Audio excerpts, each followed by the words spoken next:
I want to start with a data point that underscores why we are gathered here tonight. A recent EY-CII survey found that 47% of Indian enterprises now have multiple AI use cases live in production. This represents a significant shift. We've moved from pilots to experiments to actual implementation across sectors. Additionally, AI adoption in India's healthcare sector could contribute to an estimated $25 to $30 billion of GDP between now and 2035, primarily through improved access and efficiency of care. As Arthur C. Clarke once observed, any sufficiently advanced technology is indistinguishable from magic. What was once futuristic is now delivering measurable impact in Indian businesses and industry. It's this kind of rapid progress that drew Columbia to deepen its engagement in India over a decade ago.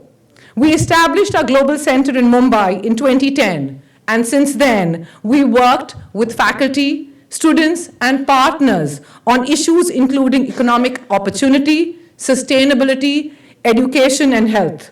It's a working partnership.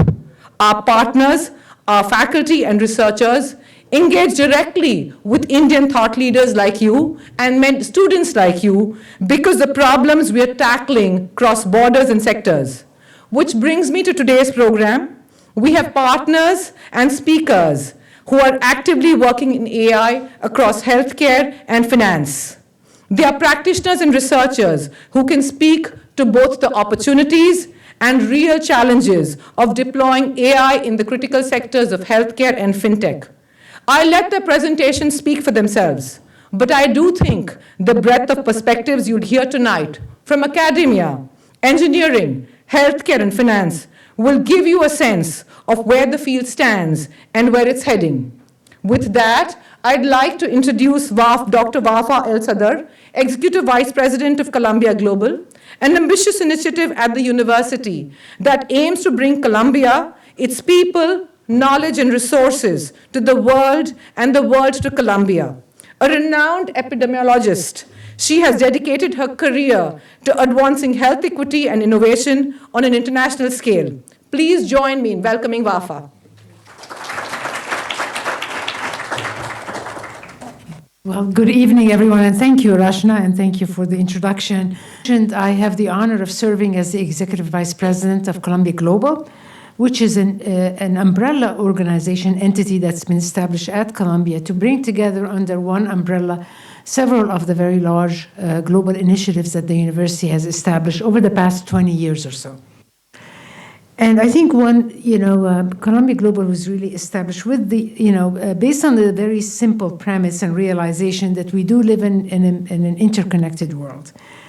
And that's linked by technology, that's linked by culture, and also linked by shared challenges like climate change and also migration and many, many other challenges.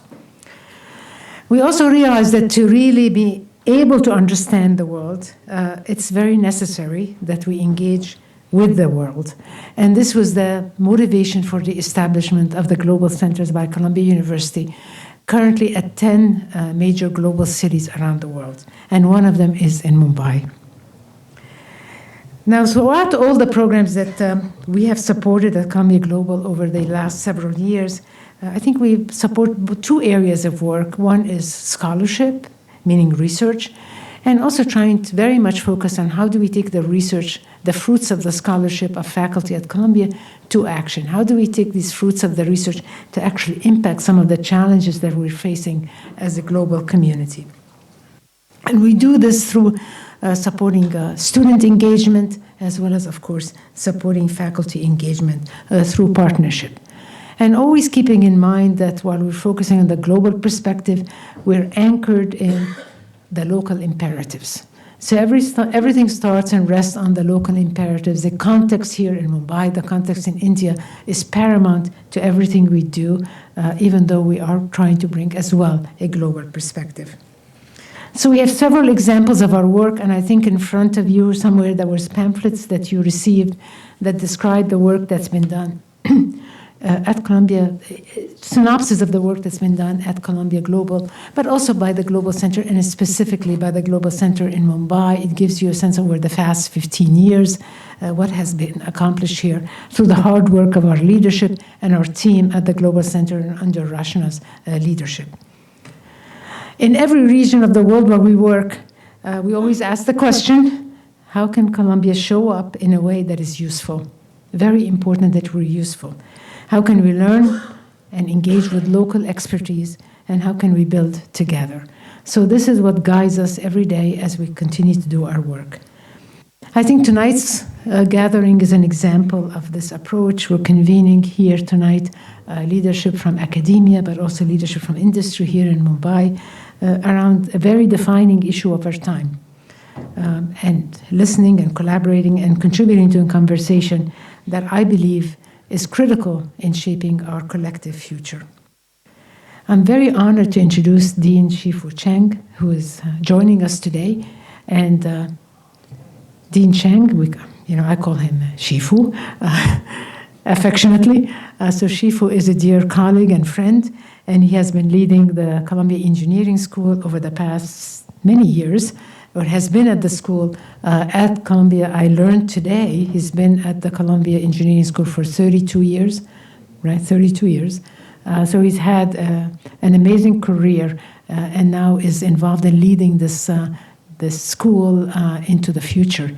He's done amazing work over the past years as a dean in transforming both the scholarly activities as well as the educational activities at the school in New York. And we're very pleased today to have Dean Chang with us today to guide the conversation. And then in addition to that, he's joined by Vishal Misra, and he is the Vice Dean for Computing and Artificial Intelligence at Columbia Engineering.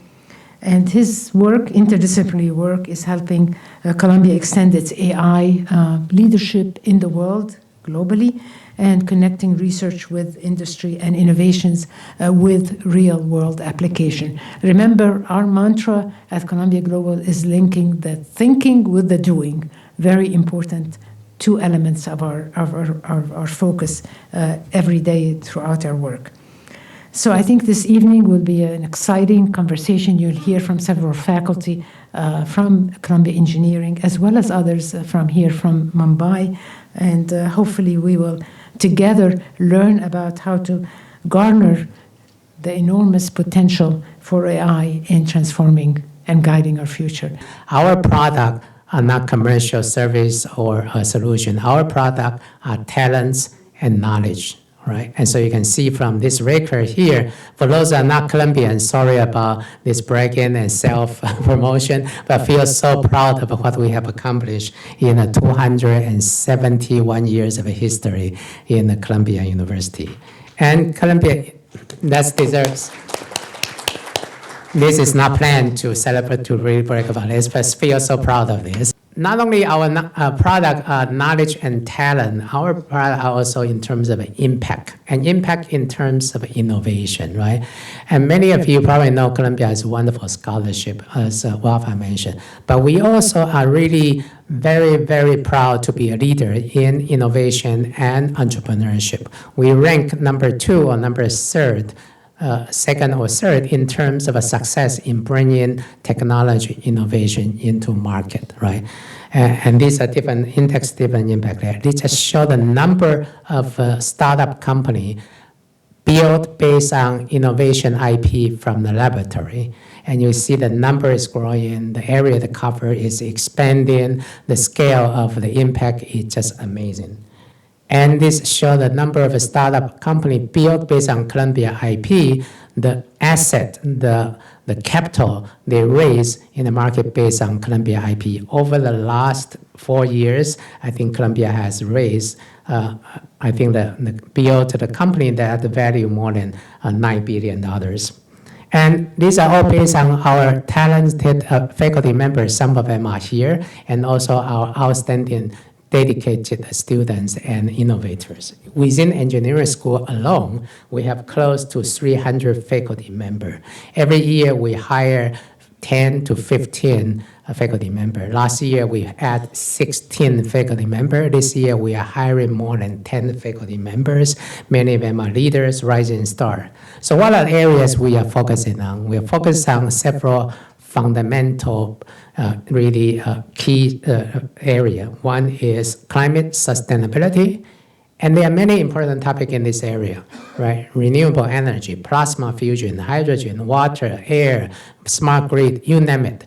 There are so many topics so important. Second, medicine and health, right? Today we have a highlight panel on this. Rizwan and other faculty will share what is their outstanding, really exciting direction. We have an area based on AI. I will talk about AI in the next few slides. We have an area working on material device and sensors. In my view, AI computation and material are the two most exciting fundamental areas that's in the next decade. Okay, and there's a lot of cross-cutting innovation between these two areas.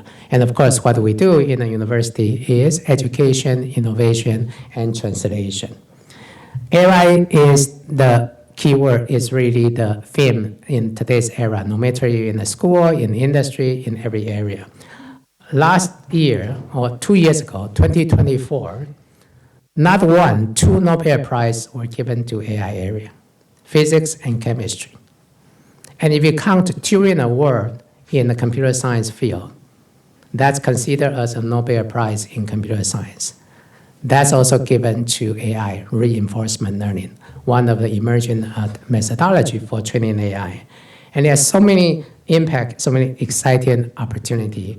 We in engineering school collaborating with many schools in university, applying AI to advance the state of art in many areas. For example, the upper left one is led by Richard Zemo to combine the current state of art of artificial intelligence and what we are leading in terms of natural intelligence. So how human brain work, what is the neuroscience, what is neural foundation circuit, and the reasoning process. How do we combine the two so we can expand the knowledge and the technology in AI? We apply AI to smart city. We apply AI to, we are advancing the foundation of a hardware, ubiquitous computing, semiconductor, photonics.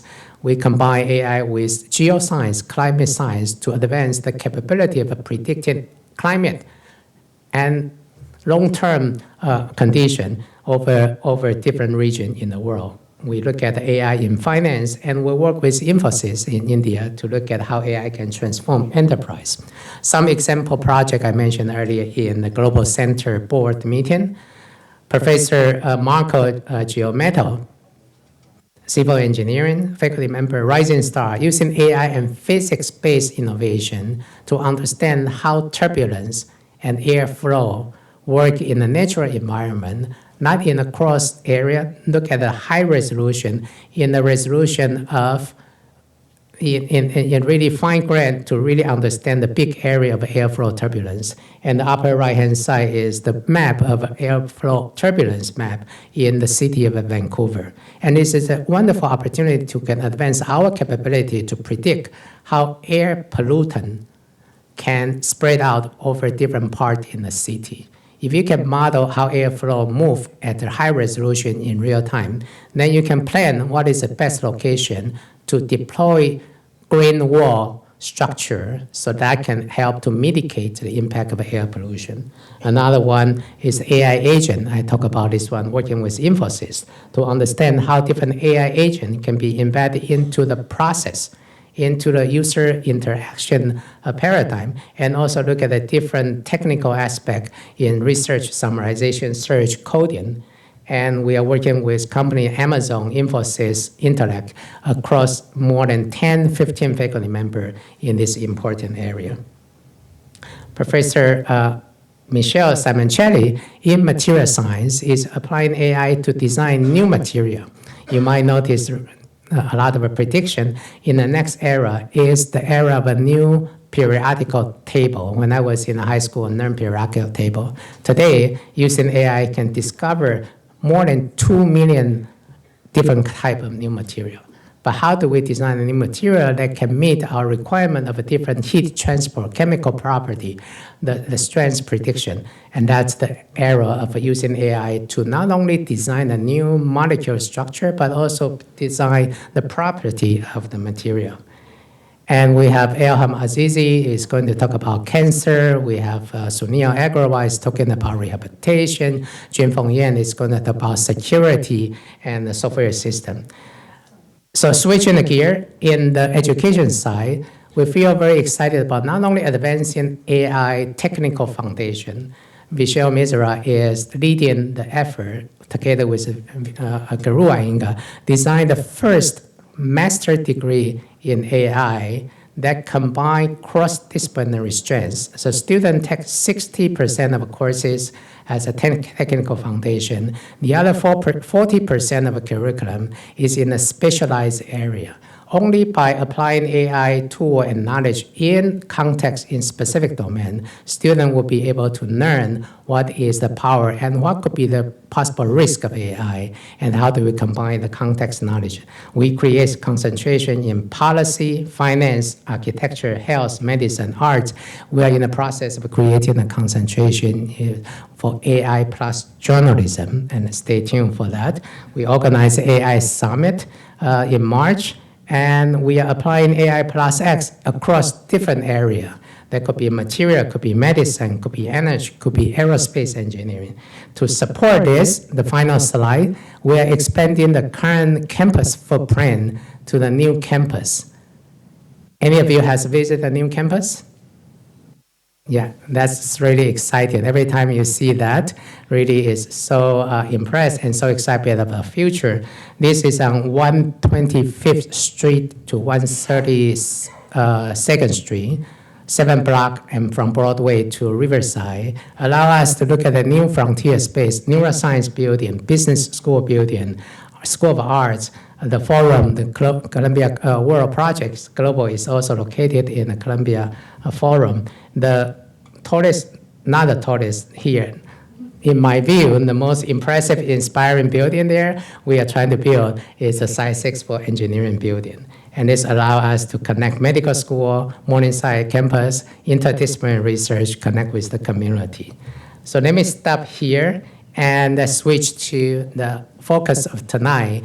How can we advance the technology tool possibility, explore opportunity in two areas, one health and one in finance. Thank you very much, Shih-Fu, for such kind words, and really thanks to Columbia for giving me the opportunity. And it's a big day, and it's fantastic to see all chairs are occupied. I had to fight for my chair here as well, so I really appreciate that. What I wanted to do was just kind of paint a little bit of a picture. As Shih-Fu mentioned, I do a lot of work in healthcare in India now. And on the face of it, there are tremendous opportunities. But India is a brutally difficult place to do technology in healthcare. And that is both a good thing and a bad thing. A bad thing because it will need a lot of effort. The good thing is that it's a fairly virgin space. And it creates a lot of opportunities for innovation, whether it's with startups, whether it's in academia, whether it's in research, and so on and so forth. So what I wanted to do today was just kind of paint a picture of, what does the Indian landscape look like? What is the, from my vantage point, what is it that, India will need to do to be able to take advantage of this rapidly evolving technology. And this is an interesting slide I'd made, which puts things in perspective. So if you look at just India and the US, which obviously is relevant given that we are in a room full of, Columbia faculty and students, there is about a 25x difference in the per GDP, per capita GDP. The numbers may be slightly different now, but basically there's a 25x. The kind of diseases are different. If you look at just a pure availability of infrastructure, there is a 4x difference between India and the US. And then the last line is probably most relevant for the conversation that we want to have. And I've just taken electronic medical records. So if you look at any hospital or healthcare facility using a basic, sort of system for capturing patient data is the electronic medical record system. And typically what in the US would cost for apples to apples, a $1 to $5 million investment, in India you could barely get $50,000 to $100,000 for the same piece of software. And that's a 20x delta, right? So what that means is, unlike an iPhone, right? If I buy an iPhone in India or in the US, it actually pretty much costs the same. Maybe it may even cost a little more in India than it does in the US.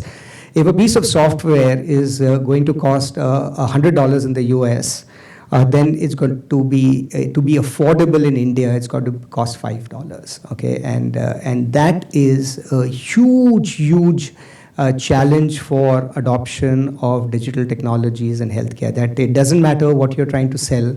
Now, interestingly, devices like if you buy an MRI machine or a CT machine, prices are equivalent, right? But somehow for software and for AI solutions, for them to be affordable, it will have to be a very small fraction of what it will cost in the US.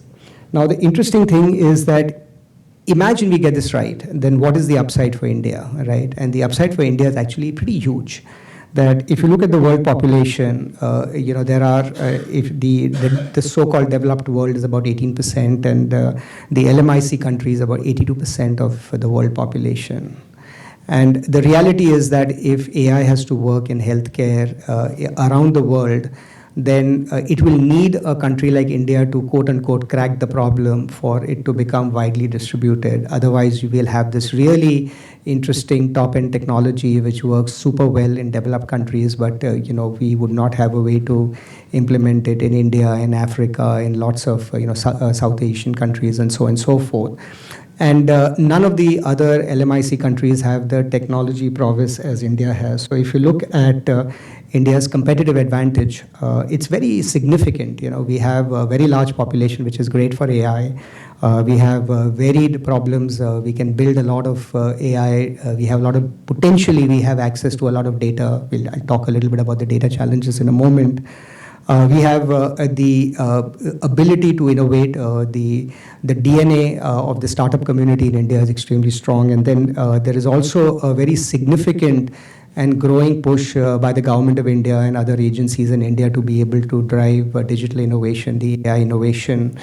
So India is very well poised. But if you look on the other side, it's a very challenging ecosystem. Okay, so if you look at India, just to put things in perspective, India has about 80,000 hospitals. And out of the 80,000 hospitals, there are only 4,000 hospitals which are more than 100 beds. A 100-bed hospital is not a terribly large hospital, but there are only 4,000 of them. And more than half of the balance, which is more than 40,000 hospitals, are less than 30 beds. Now, what that means is that if you have AI use cases, and if you need to, for example, calibrate them with each facility, and if that calibration cost is very expensive, then you can safely assume that all those hospitals which are under 100 beds are going to struggle to use any AI. So we'll need to find robust opportunities for using AI at scale, which can be implemented across small hospitals. And by the way, you have to do it at 5% of the cost of what it's going to be affordable in the US market. The other thing is obviously, don't have to emphasize that, highly variable, highly resource constrained. And the other big problem in India is the languages, right? So if you look at AI, say you take the US market, then if you have variants of English and variants of Spanish, then you pretty much have a very large coverage across the US market. Most of Indian healthcare is delivered in local language. So if you are in Maharashtra, then the typical doctor is talking to the patient in Marathi. And if you are in Tamil Nadu, then the most patient conversations happen in Tamil, and so on and so forth. And to get to even a number of 70-80% coverage, you need to cover 15 to 20 Indian languages. And each of those languages, to be able to get them to work with the vocabulary of healthcare and the drugs and the way people describe their symptoms, etc., will require a massive investment and focus on the part of government and part of startup community to become relevant for you to be able to build practical solutions that will work on the ground. And on top of it, if you look at the level of digitization in Indian healthcare, it's almost absent. So I would say probably low single digits adoption of electronic medical records. So there are pockets of data, so you can get a lot of data of MRI images, you can get a lot of data in labs, but if you want to capture clinical information of a patient, then it's largely paper-based and not consistent. So to create AI models in India is going to take a lot of effort. Because before you can create those AI models, you need to have the discipline of being able to implement electronic medical records, some basic system for data capture, because we can all agree that if it's a paper-based healthcare system, then the ability to use AI is going to be rather limited there. So these are some of the challenges that we focus quite actively in the foundation, and I just wanted to share some of the work that we do in the foundation. So within the foundation, we've come up with a framework of how we can support the development of the digital ecosystem in healthcare in India.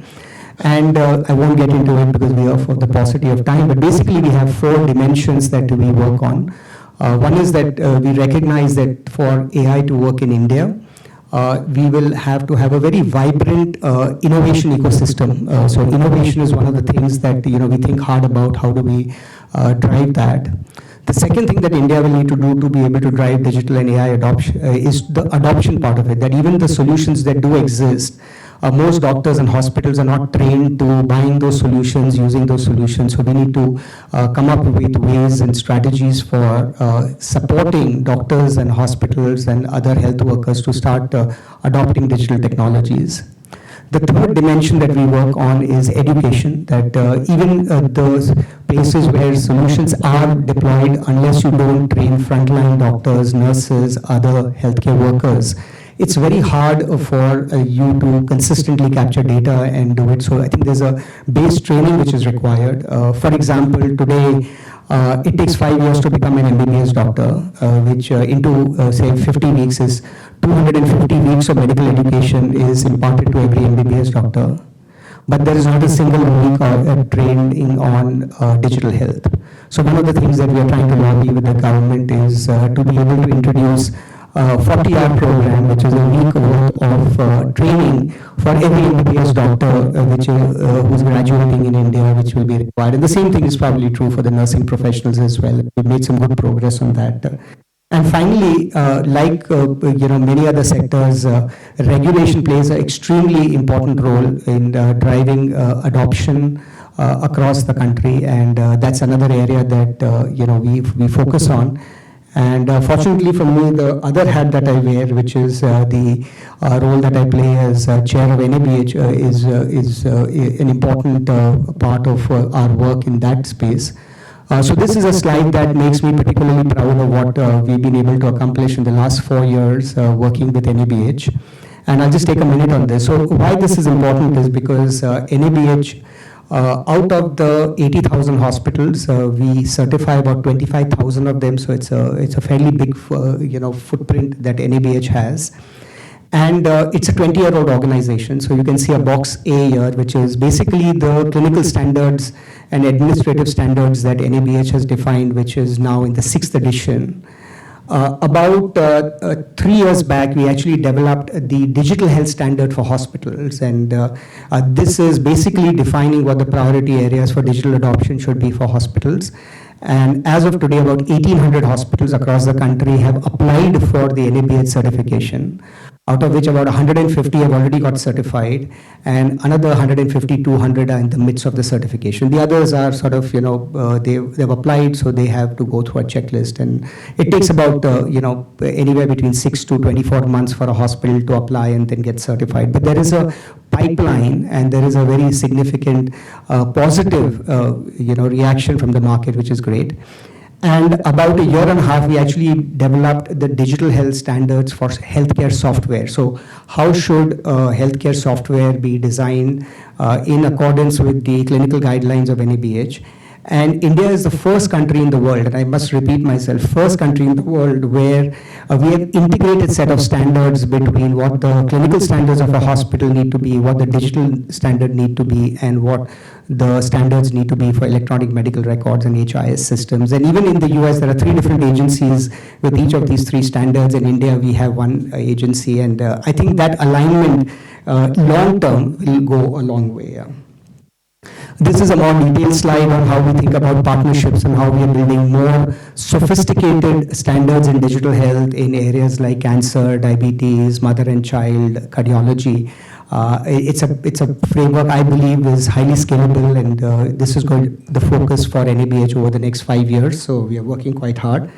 And the last thing on NABH is that we're doing a lot to create awareness, drive adoption at the grassroots level. Because as I said, the big challenge in India is not to only enable the big corporate hospitals in cities like Mumbai and Delhi, but really to be able to drive digital adoption in small and mid-sized hospitals, most of whom are in tier 2, tier 3 cities of India and in suburban areas and rural areas of India. So whether it's creating toolkits, really baby stuff, right, in terms of implementation plans, checklist, all of that, to how do we demystify digital adoption for those sub 30 bed hospitals and get them to start the journey in digital is very important if there is any chance for them to be able to use AI, not today, not tomorrow, but even 5 years from today. Yeah. And my last slide here is, what can we do with external help? I think there's a lot we can do. I think there is a tremendous amount of innovation that is happening globally, particularly in the US, in the use of AI.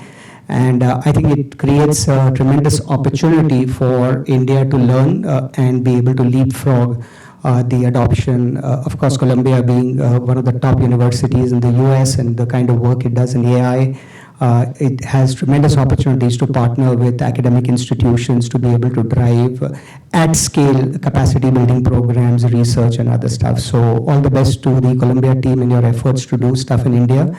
And I must tell you that the stuff that you all are doing or can do will make a big difference to healthcare in India. So thank you so much for that effort and focus. I want to start with this quote from Jensen Huang, the founder and CEO of NVIDIA. When asked what he thinks would be the next amazing revolution, he said, no doubt, it's digital biology. And he also highlighted the fact that biology is moving from being a science to engineering, which really shows, we can now build biological systems, can be modeled, measured, and simulated at an unprecedented resolution. So this is really critical for how we think about disease and intervention, right? From patients, as Rizwan just mentioned, we collect clinical data, but we also have a wide variety of measurements at multiple scales, at the whole body imaging, clinical imaging level, organ level imaging, tissue level, pathology, molecular level and cell level, genomics, and all the way to protein design. And AI has been really enabling the analysis and integration of these data modalities to learn about patient outcomes, tissue architecture, cell function, and driving drug design. And at Columbia, we have faculty at engineering and Columbia Medical Center working at all of these, across all of these scales. And my lab in particular builds AI for integrating single-cell resolution genomics with pathology and clinical data. Our focus is on cancer as one of the more challenging diseases. The challenge is, cancer is not just one disease and it's not static. It's diverse across patients.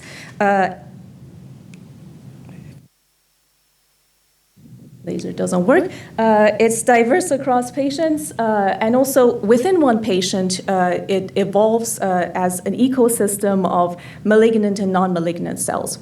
This is imaging, multiplex imaging of one of our leukemia patients' core bone marrow biopsy, shown in the left with the scale. You can see the scale is, the entire tissue is around in centimeters. If you zoom into this tiny red box on the right, you can see coloring by just 4 proteins. There's a variety of different cell types co-localizing together.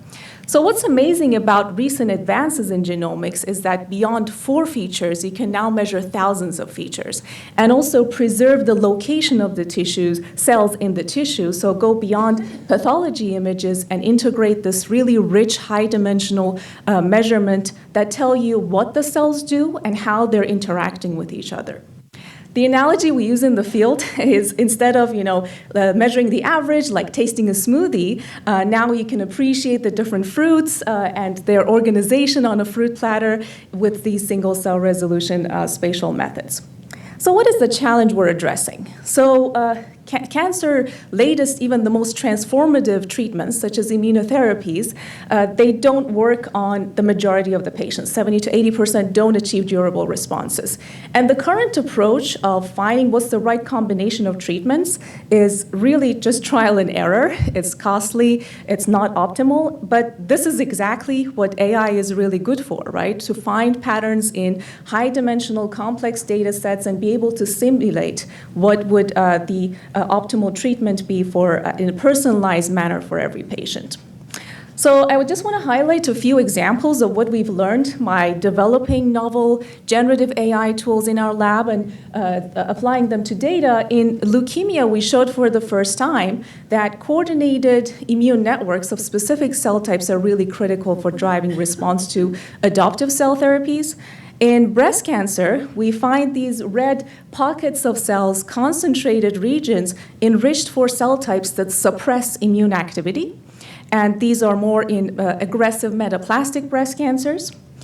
And more recently, we redefined attention mechanisms used in large language models to look at relationships between words, to look at relationships between cells in the context of the tissue and understand how the neighboring cells are influencing every single cell. And for example, one surprising result was in estrogen receptor positive patients, we see that infiltration of immune cells can even make them more dependent on estrogen receptor programs, kind of explaining a paradox in the clinical world of why are these patients showing worse prognosis despite the fact that the immune cells are reaching them.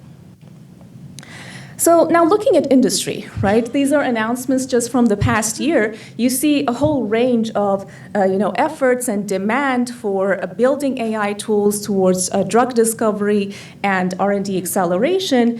And this brings, really strong opportunities for industry collaboration. Many of our methods that we developed can be, our scalable software tools can be integrated into existing industry pipelines. For example, our Starfish tool in collaboration with Chan Zuckerberg's BioHub initiative, we use it to integrate histology images with spatial transcriptomics in breast cancer. And we also, in collaboration with Takeda, we're looking at tumor immune interactions in colorectal cancers, in rare cancers, and underrepresented cancers. And of course, there's amazing opportunity in India to also, given the large volume, look at rare cancer types.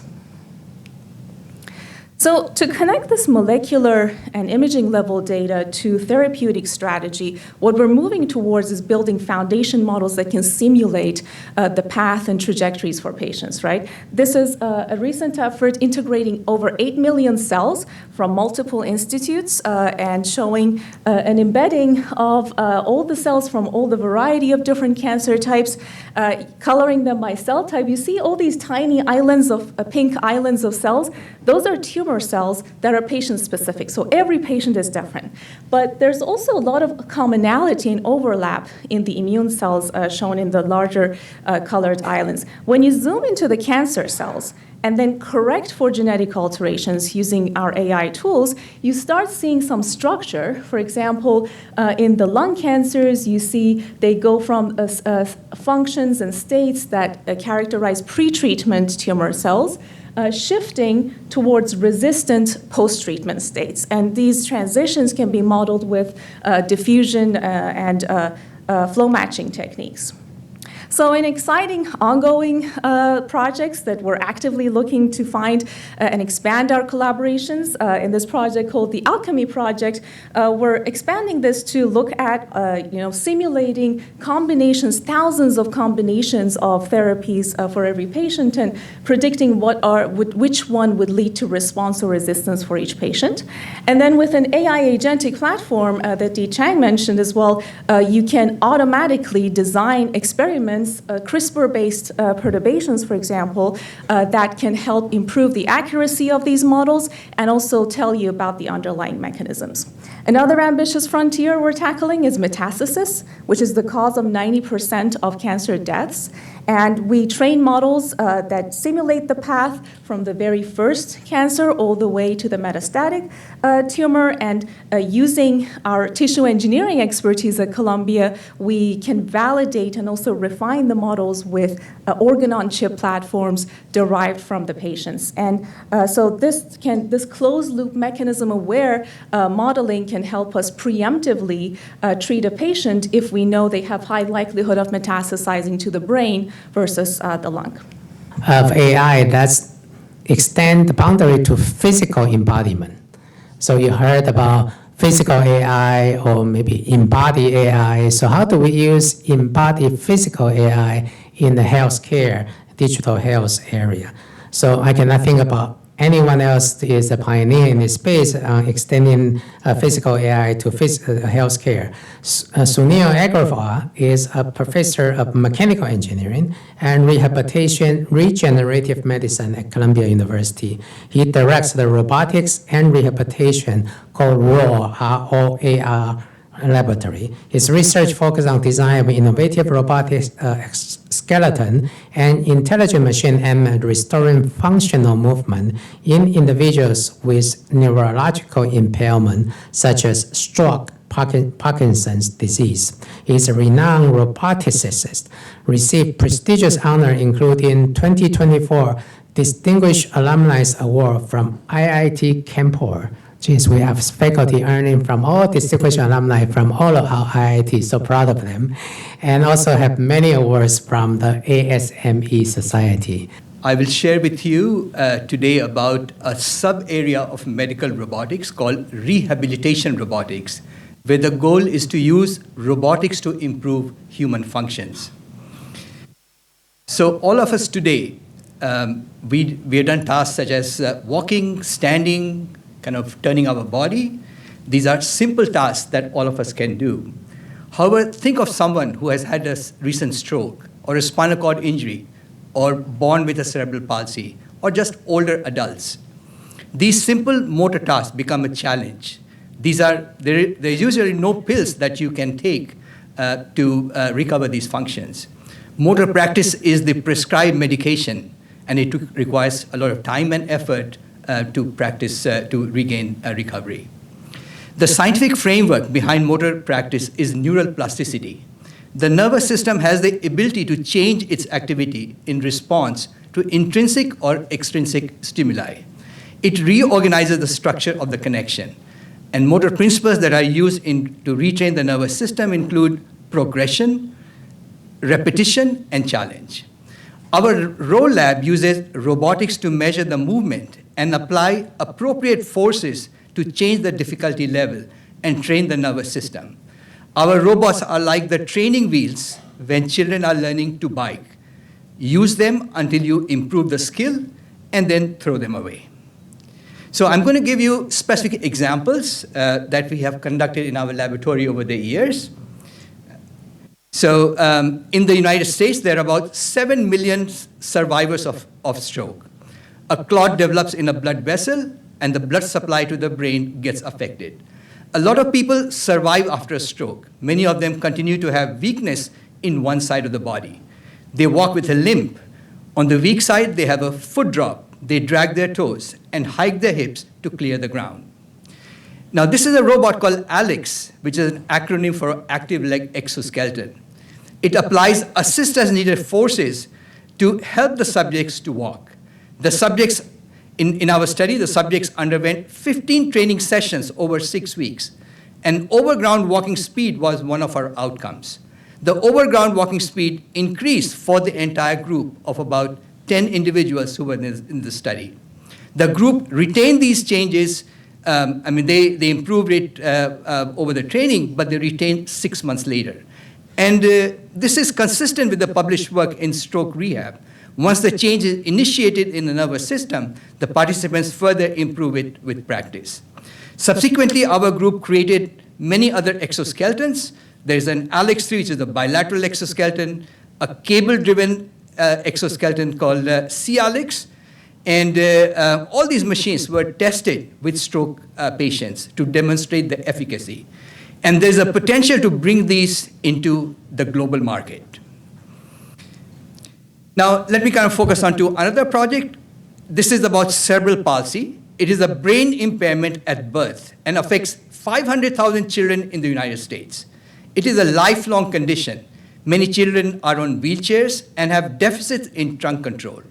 We treated a trunk support trainer. We built a trunk support trainer, which helps train the trunk muscles. Now, here is data with 3 children that you see on in the bottom left, across 12 training sessions and 3-month follow-up. The plots show how the workspace area changed across the training and evaluation sessions. Children progressively expand their sitting workspace during and after trust intervention. Not only does it improve workspace, but also affects the children in their daily tasks. This is a part of a randomized clinical trial funded by an NIH R01. Let me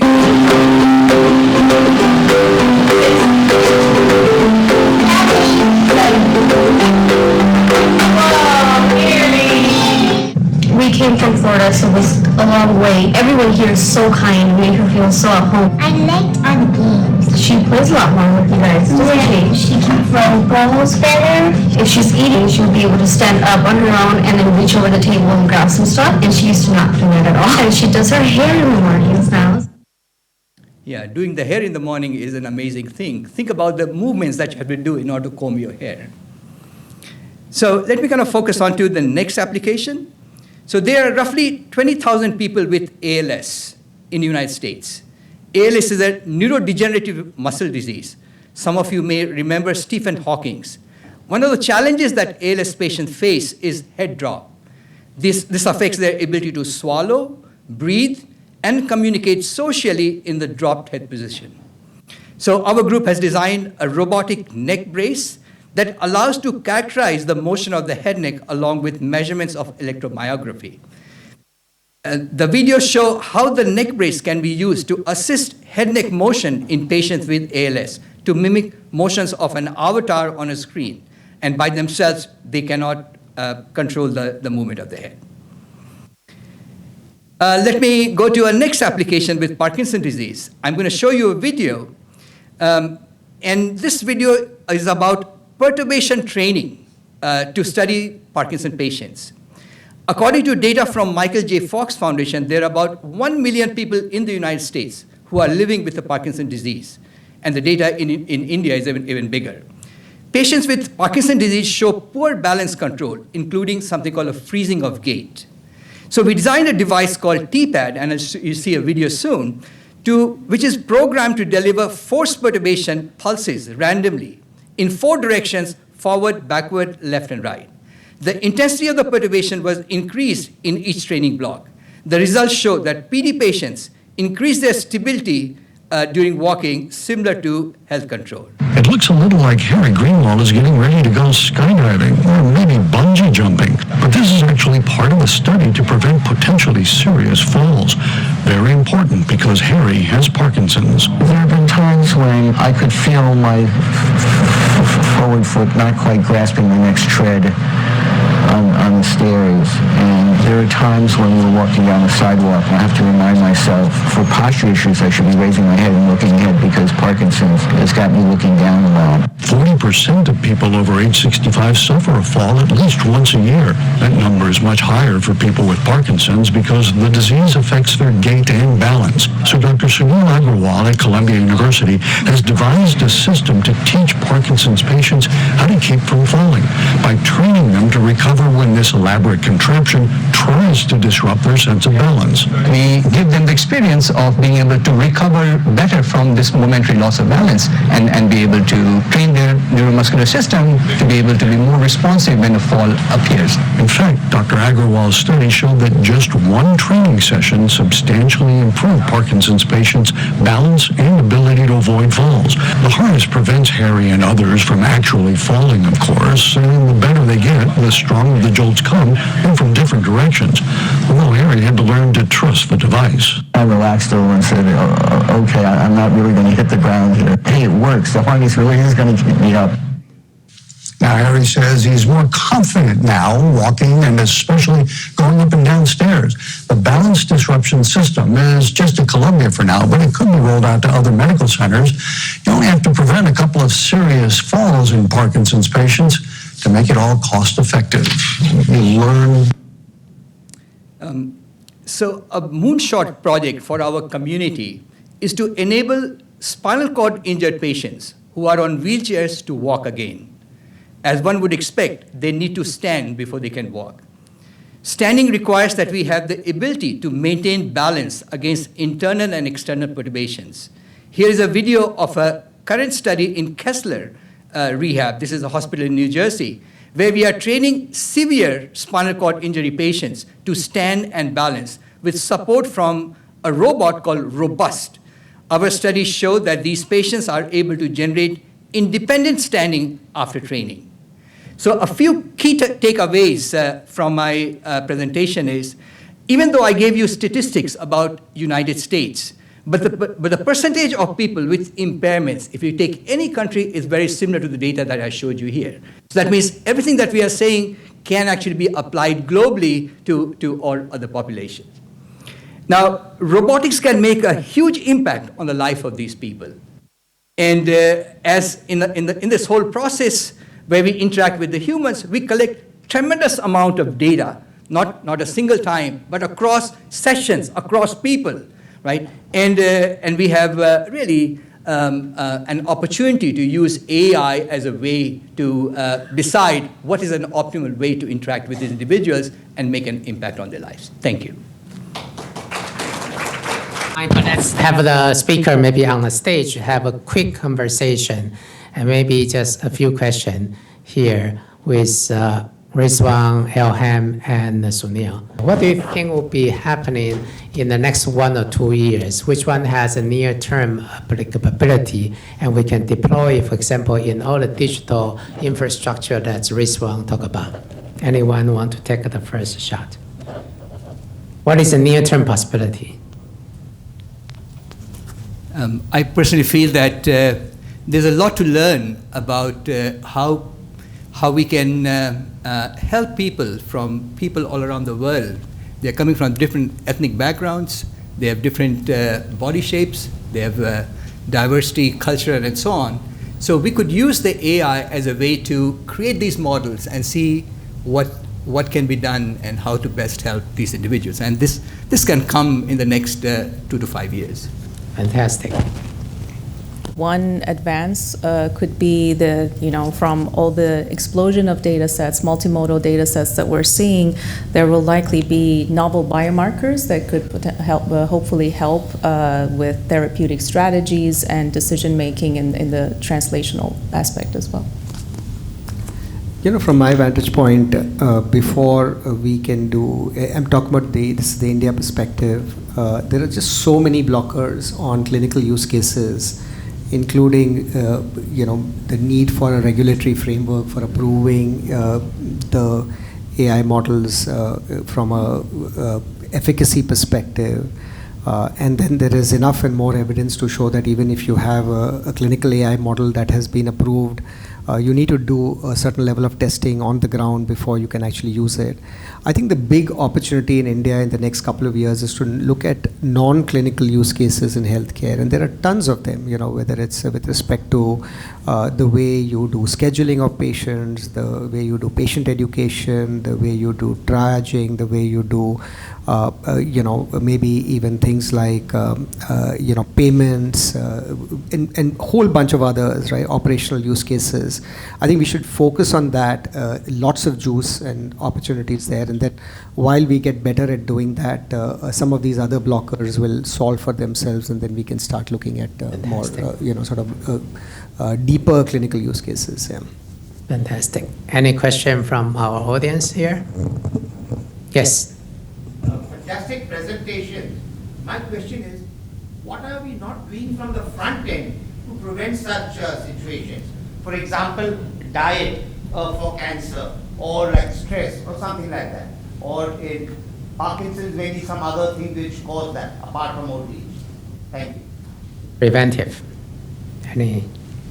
It's a great question. I think part of it is, the early detection and pre-disease samples are really rare. There's also, lack of analytical methods on how to analyze these transitions, and we're again starting to look into some of these like pre-cancerous cell types. How and when would they become malignant and cancerous? Some examples are myeloid dysplastic syndromes that become acute myeloid leukemia, which has a much different, survival rates. But both of those two have to be addressed, right? But there's absolutely a lot of covariates and confounding factors that need to be accounted for. Ultimately, from the AI perspective, we need a lot more data. And I think that's, again, exactly where India would be a great opportunity for looking into these large and rich data sets across hospitals with a large volume and diverse distributions and really amazing both digitized data sets and clinical variables. I feel that's another use case where there's a lot of opportunity in India. If you look at consumer devices, consumer health devices, even a simple thing like a watch today is starting to capture such important, very basic but very telling vital signs, which will go a long way in identifying population who are sort of higher at risk in a variety of different diseases. So those are again, in a sense, clinical, but not necessarily those which require regulatory approval. And those are great examples of sort of near-term wins that we could achieve for a large population. Yeah. And those med devices are becoming cheaper and cheaper. Today in 5,000 Indian rupees, $50 you could actually get wear a watch which actually captures a lot of those types of metrics. Sonia, any way your technology can be used in this area? Yes, I think early detection and coming up with ways where you can scan people, look at their behaviors, look at their movements, and be able to sort of say that he's at risk for such and such situation. Now, coming back to Parkinson, some of that is neurodegenerative, right? So there may be a lot more to see how to reverse the nature of the course. So I don't think we can immediately do that unless that understanding is there as to why certain things happen. Fantastic. So let's end here, and I'm sure there'll be a lot of other questions we can talk to our speaker and panelists today. Thank you. Let's give them another round of applause. Thank you, Shih-Fu. So I'm Vishal Misra. I'm the Vice Dean for Computing and AI at Columbia. I'm in the Computer Science Department. This is my first trip to India. This year. It's only January. We're on the 1st of January. Give me some time. I'll have to say first trip this month. But I'm really happy to be here in Bombay, where I play, we have multiple hats. I have the Columbia hat and I have the IIT Bombay hat. So finance is a very important application for AI. All of us have heard, or at least a lot of us have heard this stat that came out from a study at MIT, that 95% of all POCs of AI are failing. And if you look at finance, that number is probably 99%. So finance is one area where you have to build trust. So we are all looking forward to this panel of where AI and finance is and where it's going. So our first panelist, our first speaker is Srikanth Velamkanni. He's from IIT Delhi. We won't hold that against you. And I am Ahmedabad. Srikanth is a polymath. He could as well have been in the first panel. He has a company called Cure.ai, which deals with healthcare and AI. But Srikanth comes from a very interesting background of investment banking and startups. In 2000, he co-founded this company called Fractal, where forget AI, even machine learning was not in vogue. But he's built this company. He serves maybe more than 100 of Fortune 500 companies with his software. And one of the things that is very important in the way he's approaching it is there's a lot of fear around AI, that AI will replace employment, will replace workers. But he's making sure that AI enhances workers. They are not going to replace, but they're going to improve productivity. So besides his work with the company, which, it's not a rumor, but it's going to IPO soon.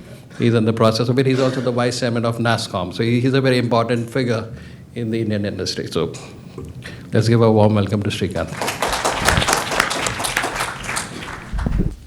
I promise I do this in 7 minutes as expected. The story starts in 2018. I was meeting an analyst from Franklin Templeton, and he said, I was telling him about AI, and I was doing a session on AI for him, and he said, if your AI is so good, why don't you use AI to invest in the stock markets? Coincidentally, at the same time, our board chair was asking me a similar question, and I told him, no, I don't want to distract myself by doing AI and investing. But then after this question, we decided to start it anyway. So we created a company called Theramin.ai, which uses signals from the data sets, like, for example, price volume data sets of the market, or it could be other alternate data sets, and so on, to get some signals about which company is going to perform well and which company is going to be not performing well, and therefore which ones to invest, and which ones to buy, and which ones to sell. Now, to explain this further, let me ask you a question. Roger Federer won 80% of the matches he's played in his life. Do you know what fraction of the total points he won to win 80% of the matches? Anyone can guess? Yes, go ahead. It's 54%. Okay, it's 54% of the points. You have to just win 54% of the points to win 80% of the matches. It's mind-boggling, but think about it, it's useful. And this idea remains true even in financial markets. So if you have your accuracy of a model, if you're buying or selling a stock, it can go up or down, it's half and half. You can say that if you're not very good, if you bought a stock which you should have sold, there's a 50% odds. So 50% accuracy is given, right? You can be worse than that, but 50% is random chance. But if you're at 55, 60, you're beating the world. Nobody's at 60. But even at 55, even when you build models, even if they lose accuracy, they'll down to 53 or 52. They'll be amazing in terms of making money. They'll make a ton of money for you. And how these stocks make, how these investments making money, how is AI getting better? How is AI getting more accurate? It's happening because of this combination of data, compute, and techniques. This is called the scaling laws. You may have heard of them before. Error is a function of how much, what is the quality and quantity of data that you bring in, the enormous amount of compute that you throw in, and the quality of techniques and how well you're improving them. This multiplicative combination has led to all the success in AI, and accuracy improvements have directly led to performance improvements overall. One of the things that, in order to do that, you have to get better and better data. So one of the things that many companies have done is to start analyzing the voice tonality of the earnings calls presentations. So let's say the CEO is presenting, and let's say he or she appears very confident, and the CFO is, let's say, slightly nervous. They know that they might miss the next earnings release, next earnings estimates, and that means you can sell the stock.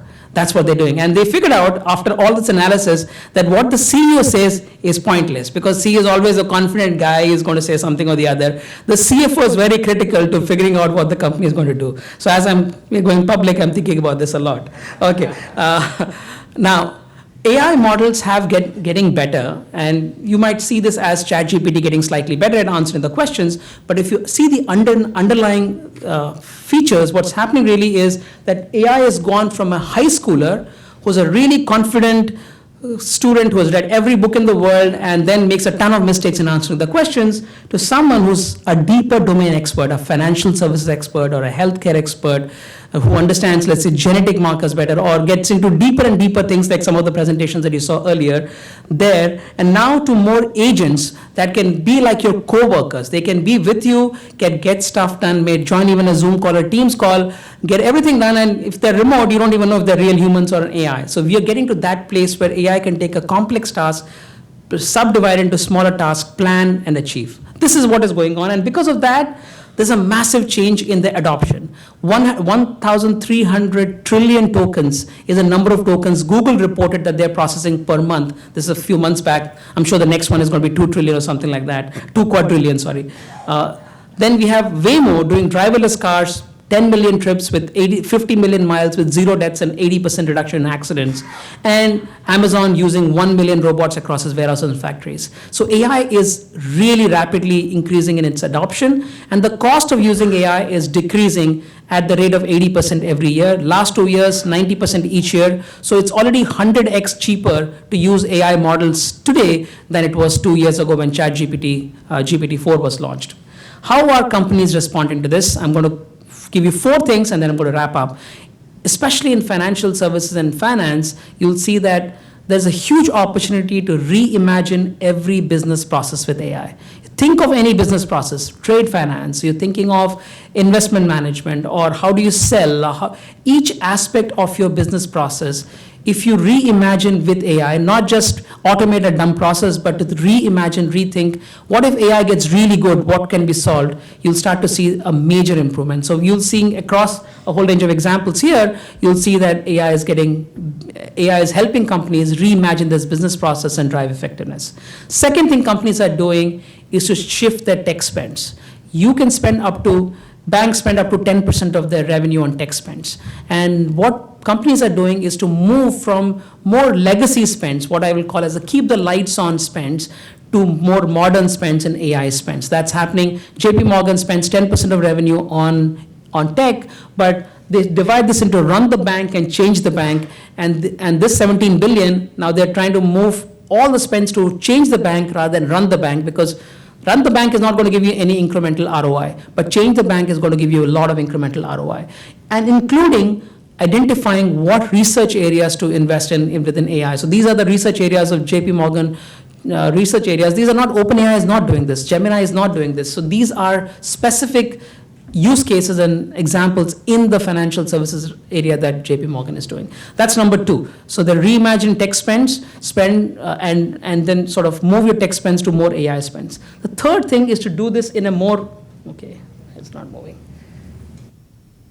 The third thing is to do this in a way that's responsible, especially in financial services and insurance and in general banking and financial services. You will see they're regulated industries. Therefore, making sure that when you're approving a credit application based on AI, you're able to give 3 statistically valid reasons, or that you have not unfairly targeted any ethnic minority or anything like that. How do you make sure that your models are responsible, they deliver what there's full alignment between the objectives and the intended model. So not only create those principles of AI, but also create toolkits and certify that whatever you're launching is responsible. So that's the third thing companies are doing. And the fourth thing companies are doing is to retrain their workforce, top down, bottom up, right from the boards to their junior management and even the entry-level workforce. They're retraining everybody on AI, and then last point that they're doing in terms of reimagining or rethinking their people is to reimagine roles. They're looking at roles. A role is a bunch of key result areas, a bunch of things that you do every day, processes and activities that you do, some of the people that you interact with, tools and skills that you use. Each of these can be transformed with AI. So if you can look at each of them from a transformation lens, you might say, okay, look, people are going to have fewer direct reports. So they might work alongside some agents, and they may have to, when they reimagine a business process, they automate something, they augment something. So how do you think of all of these in the workforce transformation that is required at every major corporation in the world? And even banks and financial services are doing that. So these are the 4 key things.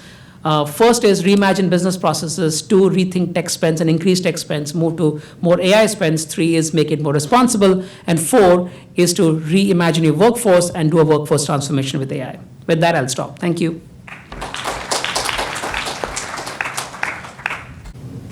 Thank you, Srikanth. That was very interesting. So our next 2 speakers, one way to improve any organization is to keep hiring people better than you. So the next 2 speakers are my colleagues from Columbia. Junfeng Yang is the first speaker. He joined Columbia in 2007 in the computer science department. He came from Stanford, where he was looking at the reliability and security of systems. And the same sort of skill sets that he brought to systems, he has been bringing to AI. And one of the first applications that all of us experienced with AI was image systems or computer vision and self-driving cars. And Junfeng's work for Deep Explorer was the first systematic way to improve the reliability of those vision systems that are used in those cars. And similarly, these days Junfeng is working on improving the reliability of chatbots and how they can become more reliable. They give answers that you can really trust. So that's been a big theme of his work. Just 3 months ago, Junfeng got the Mark Weiser Award from SICOPS, which is honors creative work in the system community. And he has so many best paper awards that I'm not even going to bother trying to name them. So with that, Junfeng, the floor is yours. Thank you, Vishal, for the warm introduction. And looks like you've read a lot of papers I wrote. Thank you. A great meeting, everyone. I'm particularly happy to see actually 2 students who took my courses also showed up here. And so this is my first trip to India ever. So, very impressed with the folks I talked to, lots of innovation spirits. So today, I'm going to talk about our work on making AI reliable and secure. So these 2 properties are very important for almost any industry, especially the financial industry, because the industry is highly regulated. AI today is already widely deployed in many real-world systems. For example, AI is driving cars, diagnose disease. We just talked about that in the first session. And also detecting security threats like phishing emails or like writing a lot of software. The industry now reports between 30% to 60% code written by AI. And also automating a lot of the enterprise workflows like approving loans or credit card applications or insurance claim processing, right? Also financial workflows are automated as well. And also, the robots, they're going to automate a lot of the physical labor, like very soon. So in many of these real-world systems, the safety and security are very critical. And if you make any single mistake, it could have very dire consequences. Unfortunately, today's AI is basically jacked intelligence, and we've seen plenty of headlines caused by AI errors. Earlier, there was this Tesla autopilot fatal accident where the image recognition code basically recognized this white trailer truck, right, as a cloud. So very unfortunate. And also in 2024, there was this lawsuit against Air Canada because their chatbot hallucinated and told a customer that his ticket can be refunded, but turns out that it could not be refunded. So the customer brought this case to the court, and court sided with the customer. So basically, the AI hallucination errors here led to financial liability for the company. And AI is writing a lot of code, which is great, but just recently there was this incident where this AI coding agent wiped out the customer's database, right? So it's like pretty dangerous, but fortunately the customer had backup, right? So in this case, it wasn't too bad, but very soon we'll see maybe even like worse coding agent errors. And lastly, the bad guys are also using AI to do lots of really bad things. So in 2024, there was this deepfake video call launched by the attackers, and they were able to steal basically $25 million from a really reputable investment bank. Okay, so how do we actually make AI secure and reliable? So starting from 2015, we've been working on trustworthy AI. So our work in this area basically has 3 pillars. The first pillar is how we can secure the good guys AI. How do we make sure that your AI model or agent give you more accurate answers or be more compliant with your enterprise policies? And also, things like if you import external model into your stack, right? Maybe it's open source model, how to make sure the model doesn't have backdoors or the model actually indeed comes from the proprietary sources, right? It's actually trusted. So this is, of course, a very important pillar, and we're fortunate enough to have worked with a lot of the industrial partners like JP Morgan, Google, Amazon, Microsoft, and Infosys, and also won quite a few awards in this area. So our second pillar is about defending against the bad guys' AI supercharged attacks. Right? For example, with Barracuda Networks, a leading email security company, we've studied how the email attackers are writing like spam emails and phishing emails using AI. And turns out 51% of the spam emails we receive are actually written by AI, and also 15% of the phishing emails are written by AI these days. So the attackers are indeed using a lot of AI for launching these attacks. And also founded by the NICE First Amendment Institute, we also created novel algorithms to detect deepfake video and audio and image-based attacks. Okay, so in our third pillar, founded by Google, we're leveraging AI's ability to understand both the structured code and also like unstructured natural language text to solve some of the really hard software security challenges, such as detecting vulnerabilities in your software and also patching them. So in this pillar, we're basically working closely with Google. So they'll be like co-authors of, they actually were co-authors of our papers. So in each of these pillars, we've developed lasting and also mutually beneficial partnerships with our industrial partners. So these partners bring real-world challenges, problems to us so that our research becomes more grounded. And also they provide funding, in the form of like research gifts or PhD fellowships, and also cloud resources. GPUs are very expensive, so they actually sponsored a lot of our GPU costs. And in return, these partners, they basically, sometimes they can transfer our research results into their product. So there's actually real tech transfer happening. And also they've published papers with us at the best academic conferences and written blog posts, right, that are later picked up by press such as Forbes. Right? So they got great visibility. And probably the most important thing is they get to recruit our bright students for like full-times or interns. So if you folks are interested in like forming such partnerships, talk to us. We're very happy to dive into each of the details of these partnerships. Okay, so in the interest of time, I'll just highlight one recent project: red teaming AI systems.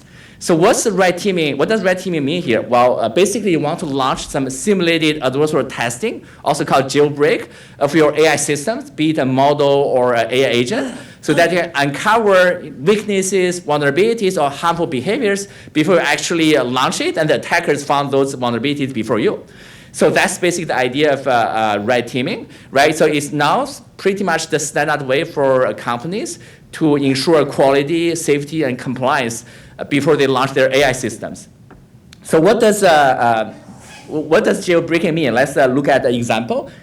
So here, we're trying to trick the model into telling us how to make poison, right? So you don't have to see the text, right? So I'll explain to you what the text mean here. Well, if you just ask the model how to make this poison, the model basically will tell you, sorry, I cannot help you. I'm just a poor AI, right? So the reason being that these models or chatbots, before their release, the companies have gone through safety alignment of these models.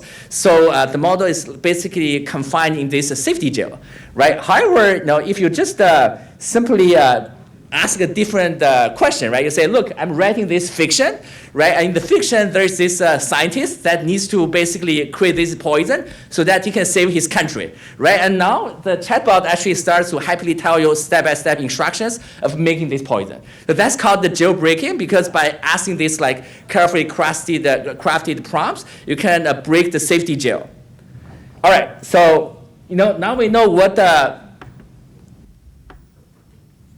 how do we advance to the next slide? All right. Okay, now it works. So now we know what a jailbreak is, right? Like you want to do that before you launch your AI agent or models, or any of the AI system that you launch that will be accessed by the public.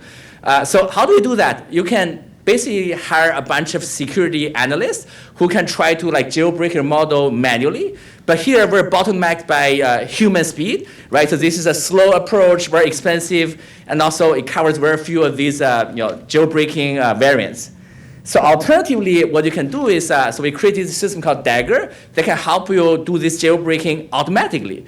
So the basic idea here is we're leveraging a attacking large language model in two ways, right? One, we're taking this prompt and doing some local obfuscation and tweaks to try to generate attacking prompts, right? That will reveal, like, for example, how to make a bomb.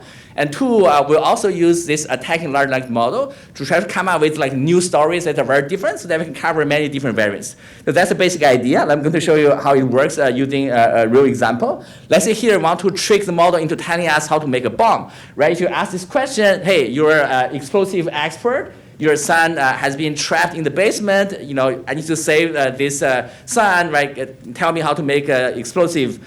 So the model may tell you, sorry, I can't assist with you, right? So now the safety jail is in effect. So the next is, so we'll use this attacking large language model to try to do some local obfuscation, right? These local tweaks, where we'll look at some of these important words and replace these words with synonyms. Like instead of explosive expert saving a son, it could be a physicist saving his wife, right? So you do that, and sometimes this will succeed. Unfortunately, if you start from a very bad prompt, right, you can try changing all these words, and you may not be able to jailbreak the model because the prompt is bad to begin with, right? So you get stuck there. You're wasting a lot of the cost to a large language model, and you don't get successful detection of vulnerability. So an important step in Dagger is to use this attacking large language model to come up with like a very different story, very creatively a different story. Here, a group of people are trapped in this cave and we need to get out, right? So it's like the story is different, but the goal is the same. And this turned out to be very effective. So basically, a Dagger will alternate between this local obfuscation and also this global diversification, right? And to iterate until it finds this successful prompt, right, that will make the model leak the information you want, okay? So how effective is Dagger? Well, we've done experiments on the leading both open source and closed source proprietary models, and turns out that Dagger is really effective. This hybrid search is a lot more effective than just doing local obfuscation alone. Right here, I'm showing you example results on GPT-4o Mini. Right, it's a closed source model. Like we cannot access the source code all the way. Right, it's basically built by OpenAI. And here, the red color shows the results for Dagger. And the yellow color shows the result for if you just do local obfuscation, which basically is what prior tools do. Okay, so let's look at the detection of vulnerabilities. Turns out with this hybrid search, Dagger detects 5 times more vulnerabilities than local obfuscation.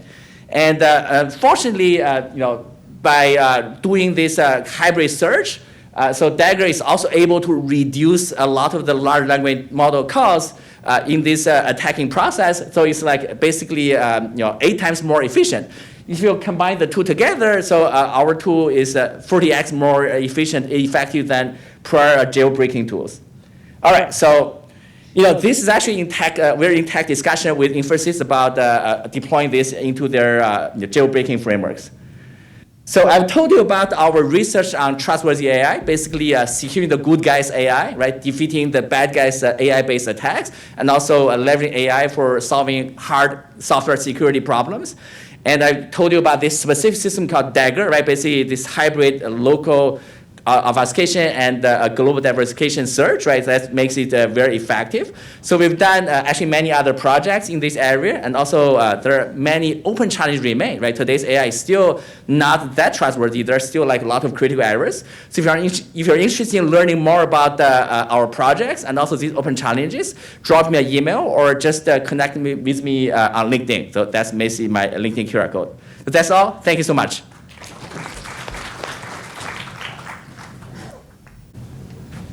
So last but not the least is Professor Baishakhi Ray. Baishakhi got her PhD from University of Texas at Austin. Her work has been in software engineering, programming languages. She was honored with the Rising Star Award from the Society of Software Engineers. She's gotten the NSF Career Award. And her work in software engineering is really well respected.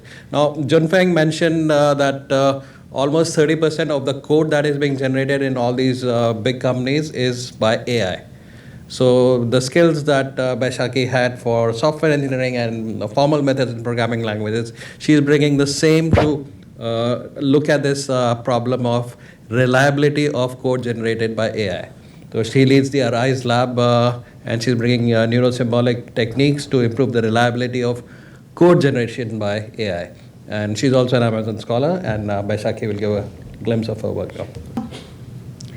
I started my faculty journey working with AI for code when there was nothing. People wouldn't even believe that machine learning can be applied to AI for code. And we started with really small models. Ours were one of the first Hugging Face model for AI for code. And we showed the capability of coding can be automated through AI.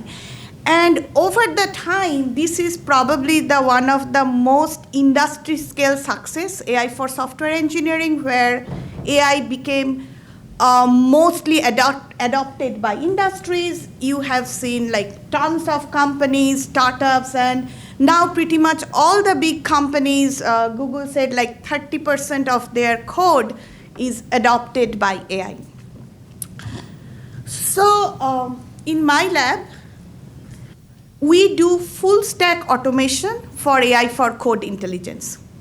So as I said, most of the industry is right now here, where we generate code for automating the software engineering's workload. And we did over the time lot of small model buildings, like the intelligent model buildings, red teaming, and all these other things.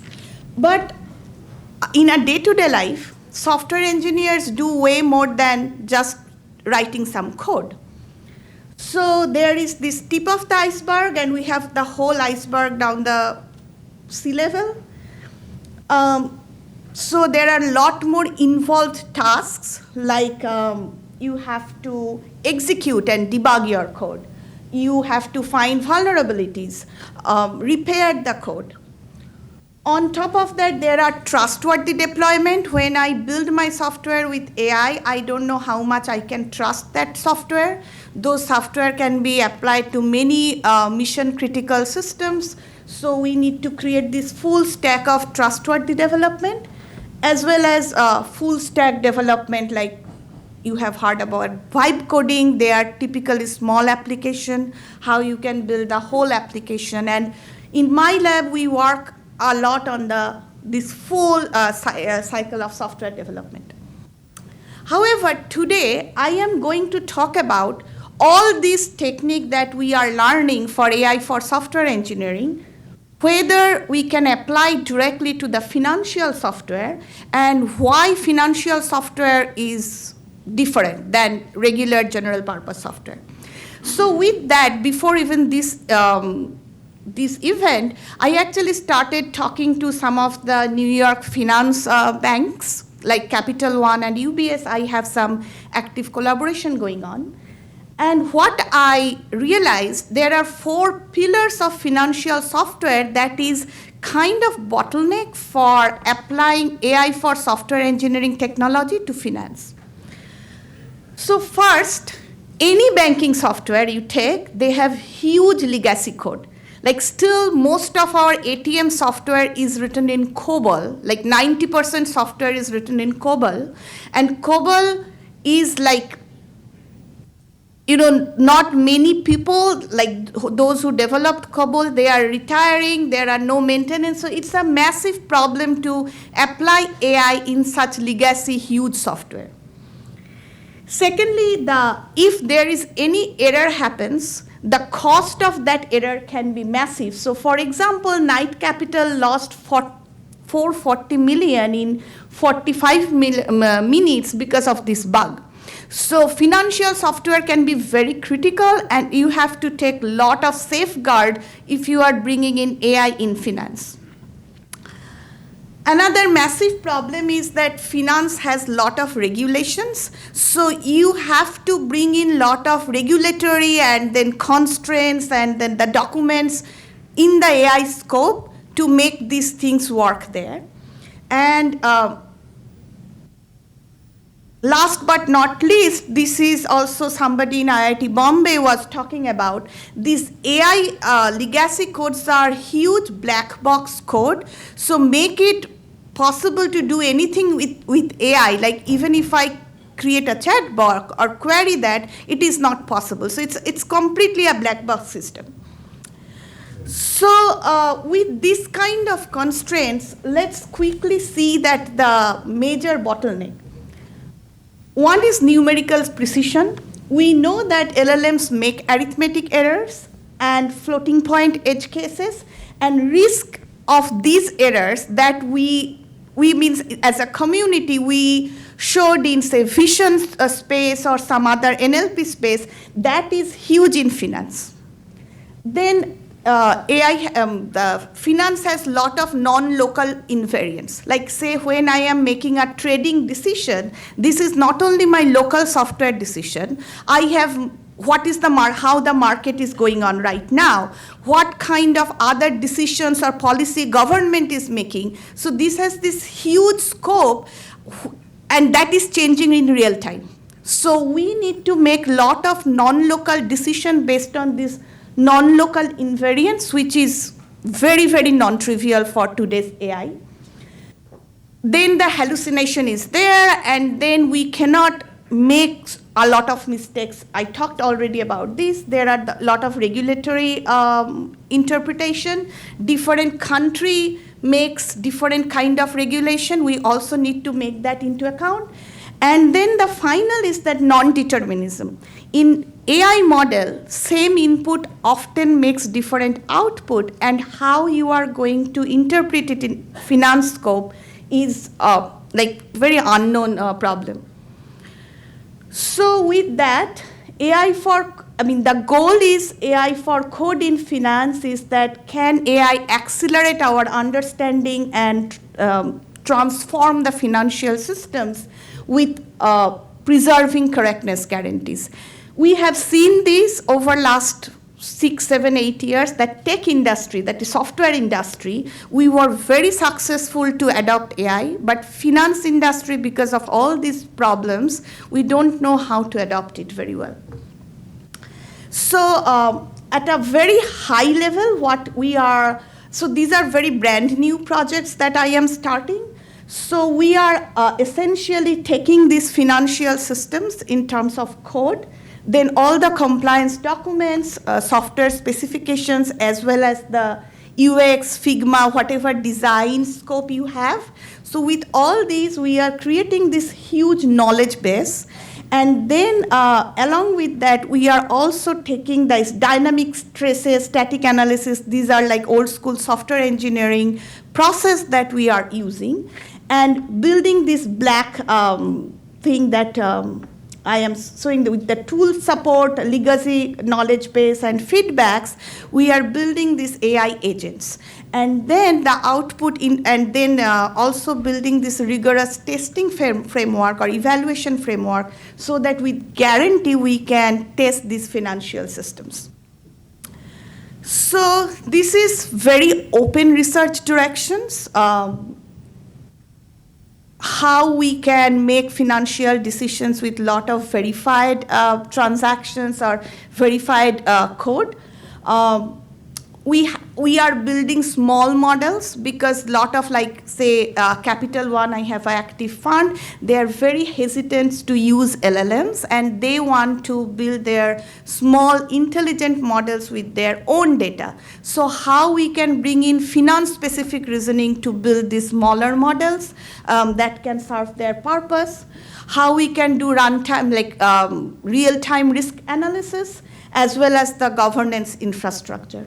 So with that, again, auditable AI copilots for financial systems, and that is one of the current research we are doing along with AI for tech.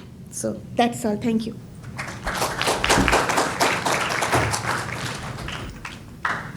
Okay, so I'll start with the first question, then I'll open it up to the floor. So, what Baishaki mentioned, what Junfeng and Srikanti also said, that finance is probably the most demanding industry in terms of trust. So in each one of your opinions, why is there a trust gap with AI and how close are we to closing that gap? The way we've built these AI models, if you look at a quick history tour of AI, is that we started with the 1950s, which was all the good old-fashioned AI, where we thought we will encode all the rules of expertise. We built expert systems. That was a dead end. It never worked. But then between 1990 and let's say 2010, we had the world of statistical learning and machine learning, logistic regression, and machine learning models and so on. And these models are very good at solving a particular problem and would give you a very high level of accuracy, but they'll be very good at only that and nothing else. So that was a second set of technologies or techniques that came in, and there was no problem in terms of error. Banks were actually the first to adopt them. But then in the last 5 years or whatever, the foundation model era that we've had, which has gone from pre-training, I was showing in the slides, pre-training where you throw them enormous amounts of text and predict the next word, next token, and in the process learn the knowledge of the world. This happens to be phenomenal in terms of language ability and creative tasks and summarization, but really fails at accuracy in any way. So obviously it's not trustable because it's a very high hallucination rate of 50% plus hallucination rates. Then came the 2024-25 tech of reasoning, where we went, can the AI model really think step by step, reflect on its own output, and maybe error correct itself, etc. So we have moved some distance, but still the accuracy rates are, hallucination rates are still 20% plus. So which means that we still haven't reached the place where we can trust these models to be accurate. So now in 2025-26 with agentic AI, what we're doing is we have now reframed this whole thing. We've said that, okay, foundation models work as agents, but they use machine learning tools in order to solve problems. So now you take the breadth of the foundation models and the depth of the machine learning models for specific tasks like fraud detection or risk management and things like that, and then this combination works really well as well. So when we get to that place, and when the accuracy of this entire system starts to match and exceed human accuracy in a significant way, that's when we'll trust the models. So essentially that is the key idea, and I think as Professor also explained, there is asymmetry in the costs in finance, right? One bad loan is very expensive compared to many good loans, the profits you make on a good loan. So this asymmetry being regulated means that the bar for accuracy is very high, so is it for healthcare, and that's why we are still here. Cool. So if you look at the financial industry, it deals with money, right? That's why naturally, the bar for the financial industry is like a lot higher than, a lot of the other industry, right? Like think about Perplexity, like they do like web search, and you can go there and type in like any keyword and get results. And I was talking to the engineers about, hey, how do you test your like new search-based AI, right? They say we don't. We just like release, roll out, and then get the feedback. They're the customers who use their tool understand that the results are not reliable, so like you're not going to sue them if you search for this and get back some different results. But for financial industry, like people's money is on the stake, right? So the bar is higher, and also historically there were like bad things like bank run, right? Things like that, right? So government wants to regulate, which is like basically a way to protect consumers, right? So naturally, once you have regulations, the adoption of technology and everything becomes slowed down, right? I think that's like one part of it, right? And maybe actually that's not too bad. We do want to protect a lot of consumers, in the blockchain, crypto space, there were a lot of scams, right? Like we know that already, but now like the government is trying to regulate that. And then if you think about how we can get to like the financial AI system that people can trust, right? I think there are like 3 things we can do there. Number one, we want to build like better tools, all sorts of tools to help you find issues with your AI, like the red teaming tool I talked about, right? I want to point out one related fact. If you think about traditional software, like the software the human developers write, they're not 100% bulletproof, right? Like you can launch like classic banking applications, and sometimes there are like security bugs that will leak customer data or allow like the bank information to be hacked and things like that, right?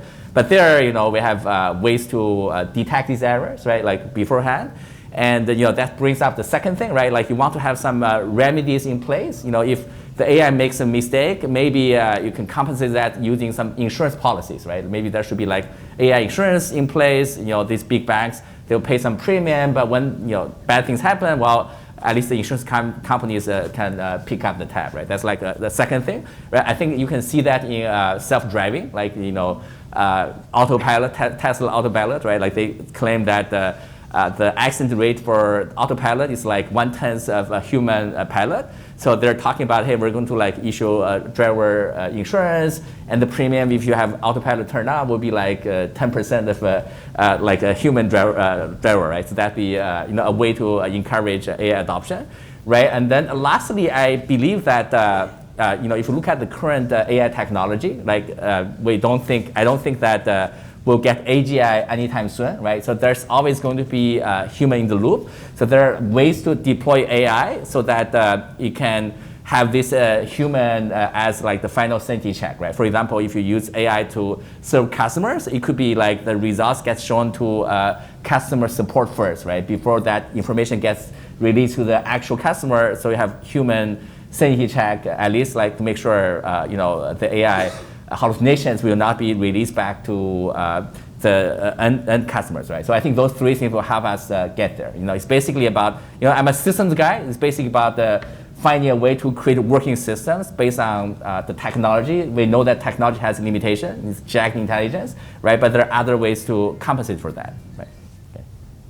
Yeah, so along with what you both said, again, my last few months interaction with the different banks, what I realized that they do not want to replace their models right now because they trust. So, but they want to replace the other workforce with AI because then they will slowly gain the trust.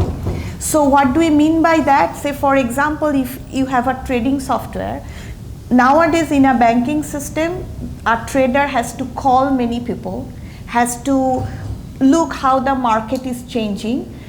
What one application can be, maybe AI can automate those processes, like where a human is, instead of going to several places to look at how the market is changing, whether AI can retrieve those information.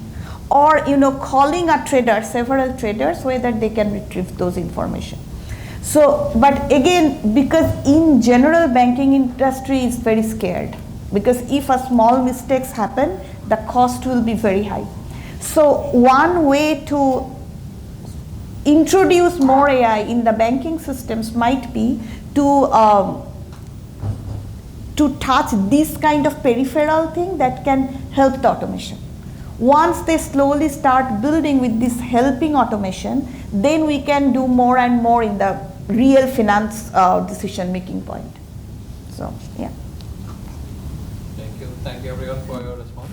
I'll open it up to the audience. So this is for Srikanth. There's so much noise in the financial markets, so many black swan events. So how would AI kind of help to this thing? People just have, how would that help in kind of dealing with that? Sorry. No, I said in the financial markets, there are a lot of black swan events and there are human emotions at work. So how would AI be able to help in kind of in tracking it, predicting black swan events? I think the definition of a black swan event itself is that it is not so predictable in the first place. If you at least follow Nicholas Nissim Taleb's theory around black swans, it is that it is something that is fundamentally unpredictable. So in that sense, I don't think AI will become good enough, because some of these processes there's a lot of what I would call as positive network effects in these sorts of financial systems, which means that like a bank run, right? Everything was okay with Silicon Valley Bank yesterday, and suddenly somebody was scared, and then next minute we know is that many of the VC funds are telling the startups, go withdraw your money from Silicon Valley Bank, and within the day, bank was done, right? So this kind of a thing happens all the time in the financial markets, and therefore these are hard to predict because these have positive network effects. A small change can lead to a catastrophically large change in a very short span of time. These are not in the realm of AI models right now. In general, what I see is that when the systems are, and you are the systems expert, but I'm going to say whatever I'm saying, in general, when there are chaotic systems so let's say there's uncertainty in the systems and complexity in the system, then the predictability of that system actually goes down, and financial markets have all those characteristics that make it hard to predict, especially these sorts of events. Right. So, if you look at like machine learning, right? So basically like the statistical learning method, right, basically says you're going to extract the patterns from existing data, right? And then you try to apply the model on data in the same distribution so you can get like trustworthy predictions, right? You think about black swan, basically something like out of distribution, like the model has never seen, right? I think it's very hard if we want to build a model to actually predict all the black swan events. But you also mentioned about emotions, right? So that is probably a lot easier to solve because classic NLP, natural language processing, already has like sentiment analysis. Actually, one of my college classmates wrote like one of the first papers to look at movie reviews and infer whether it's thumbs up or thumbs down, right? That's like sentiment analysis. Back then, they were using classic natural language processing techniques, but these days with these large language models, you can do that pretty efficiently. And I can also point you to this character.ai, right, which is like this AI avatar company. You know, the founder gets like acquired back to Google, right? So like anyway, so their product has like these AI avatars talking to the users, and that's actually like a lot of the emotions you can encode there, right? So I think that's more or less like a solved problem. Yeah, good evening to all. Myself, Samira Yasmin. So very interesting topics were discussed here. So my question is applicable for both the finance and healthcare industry. So I want to know, like, since both of these data sets demand high confidentiality, so how do we ensure data security when it comes to training these AI models?